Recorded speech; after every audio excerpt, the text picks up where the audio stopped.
ಸ್ನೇಹಿತರೆ ನಮಸ್ಕಾರ. ಈ ದಿನದ ಹೊಸ ವಿಷಯಕ್ಕೆ ಸ್ವಾಗತ ಸುಸ್ವಾಗತ. ನಿಮಗೆ ಗೊತ್ತಿದೆಯಲ್ಲ, ಈ ವಿಮಾನ ಅನ್ನೋದು ಮೇಲೆ ಹಾರ್ತಾ ಇರುತ್ತೆ.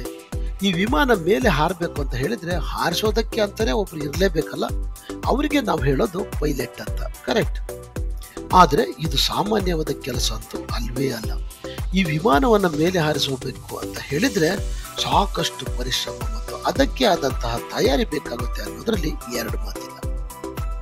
ಈ ಪೈಲಟ್ ಆಗೋದು ಹೇಗೆ, ಯಾರ್ಯಾರು ಪೈಲಟ್ ಆಗ್ಬೋದು ಅನ್ನೋದ್ರ ಬಗ್ಗೆ ಒಂದಿಷ್ಟು ಮಾಹಿತಿಯನ್ನು ತಿಳಿದುಕೊಳ್ಳೋಣ ಬನ್ನಿ.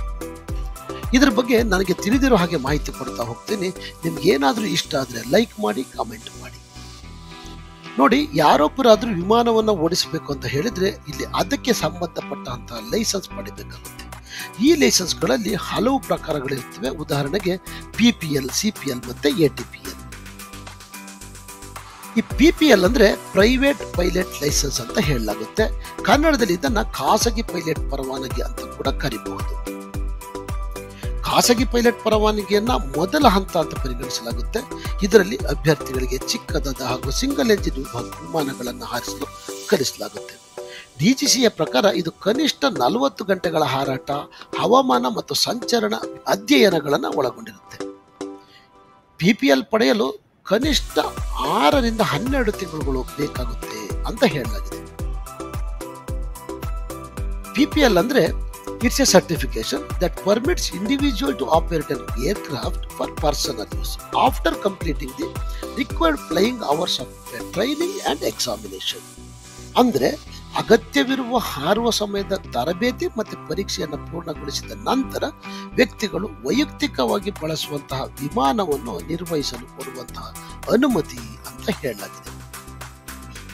PPL ಅಂದ್ರೆ ಸಾಮಾನ್ಯವಾಗಿ ವೈಯಕ್ತಿಕವಾಗಿ ಓಡಿಸುವಂತಹ ವಿಮಾನಗಳಿಗೆ ಮಾತ್ರ ಅವಕಾಶವಿರುತ್ತದೆ ಅಂತ ಹೇಳಿದ್ರೆ ತಪ್ಪಾಗಲಾರದು.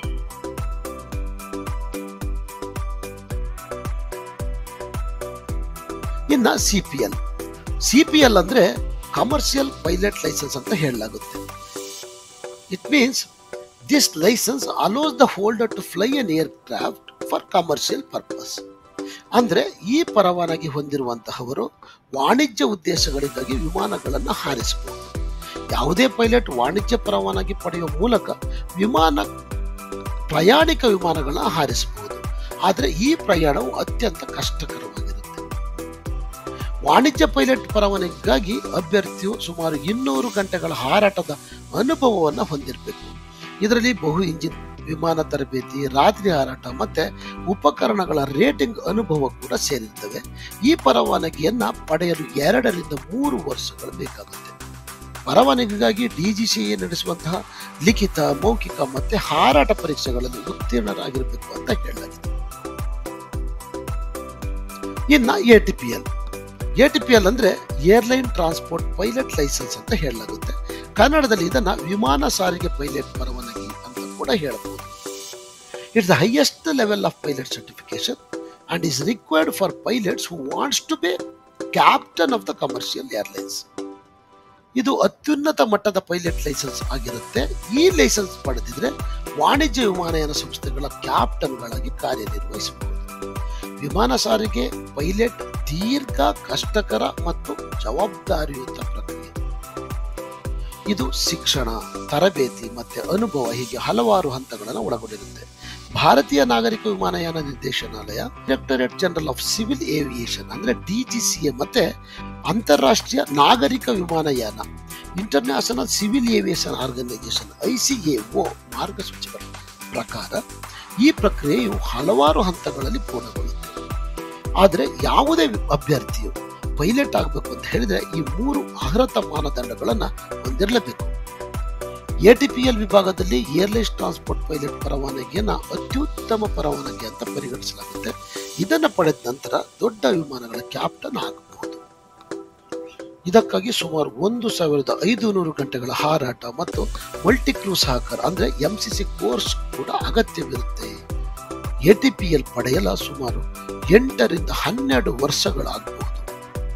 ಅಹಮದಾಬಾದ್ ಅಪಘಾತದಲ್ಲಿ ಭಾಗಿಯಾದಂತಹ ಬೋಯಿಂಗ್ 787 ನಂತಹ ವಿಶೇಷ ವಿಮಾನಗಳನ್ನು ಹಾರಿಸಬೇಕು ಅಂತ ಹೇಳಿದ್ರೆ 4 ರಿಂದ 8 ವಾರಗಳ ಸಿಮ್ಯುಲೇಟರ್ ಮತ್ತೆ ಕೆಲಸದ ಮೇಲೆ ತರಬೇತಿಯನ್ನ ತೆಗೆದುಕೊಳ್ಳಲಾಗುತ್ತೆ ಅಂತ ಹೇಳಲಾಗ್ತಾ ಇದೆ. ಇನ್ನ ಪೈಲಟ್ ಆಗಲು ಶೈಕ್ಷಣಿಕ ಅರ್ಹತೆಗಳು ಏನಿರಬೇಕು ಅಂತ ನೋಡೋದಾದ್ರೆ, ವಾಣಿಜ್ಯ ಪೈಲಟ್ ಆಗಲು ಅಭ್ಯರ್ಥಿಗಳು 12ನೇ ತರಗತಿಯಲ್ಲಿ 10+2 ಭೌತಶಾಸ್ತ್ರ, ಗಣಿತ ಮತ್ತೆ ಇಂಗ್ಲಿಷ್ನೊಂದಿಗೆ ಕನಿಷ್ಠ 50% ಅಂಕಗಳನ್ನು ಗಳಿಸಿರಲೇಬೇಕು. ಇಂಗ್ಲಿಷ್ ಕಡ್ಡಾಯ. ಇದರೊಂದಿಗೆ ಅಭ್ಯರ್ಥಿಯ ವಯಸ್ಸು ಕನಿಷ್ಠ 17 ವರ್ಷ ತುಂಬಿರಬೇಕು ಅಂತ ಹೇಳಲಾಗಿದೆ.